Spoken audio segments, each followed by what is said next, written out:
Hi guys, Chef Sarasola here and welcome to Dowell's 12 Days of Christmas Recipes. Masarap, madali at syempre affordable. Kaya tara, lutuin na natin. Today, gawa tayo ng isang snack na may Pinoy twist, ang Filipino-Style Jalapeño Popper Wonton Cups. Ayan, crispy, cheesy, smoke it, may konting anghang. Perfect for parties, merienda, or pangpulutan. Let's go! First step, let's do our filling. Of course, using my Dowell 𝗵𝗃𝗃 Mini Chopper. Ang diling gamitin kasi ang bilis mag-chop ng gulay or kahit sili. Perfect for quick preps sa kusina. Okay, first to be chopped will be our longganisa. Skin. At syempre, para may sipa at anghang ang sili natin. Very easy to use.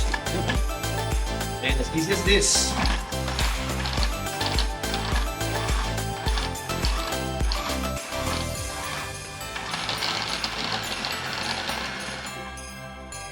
Okay, now we'll be adding our cream cheese. Siyempre, our Nestle All-Purpose Cream.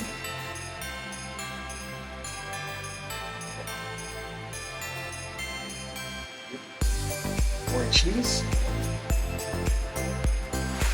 Milk. Hindi pa ingredient.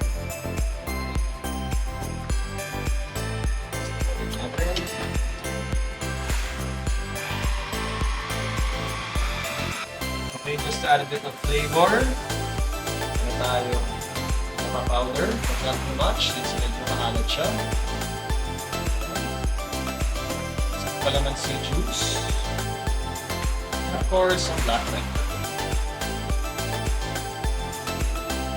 Give it one more mix.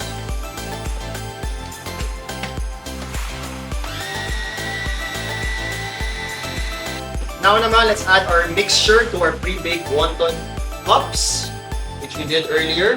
Ito na siya. You know, sobrang crispy nito. Okay. And let's add our mixture.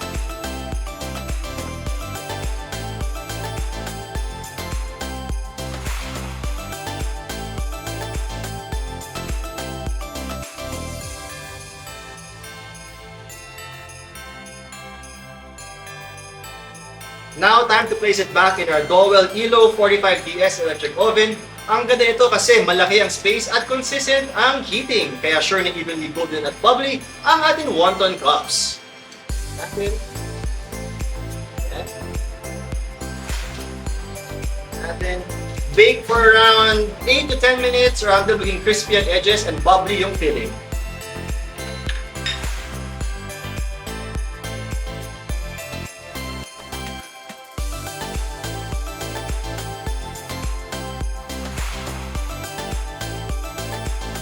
And that's our Filipino-Style Jalapeño Popper Wonton Cups done in just a few steps thanks to the Dowell 𝗵𝗃𝗃𝗃 Mini Chopper and perfectly baked with our Dowell 𝗿𝗵𝗶𝗃𝗃 Electric Oven. Dalawang kitchen partners na for sure maging mas madali at mas masarap yung mga luto sa mga bahay ninyo. Try this and next get-together ninyo.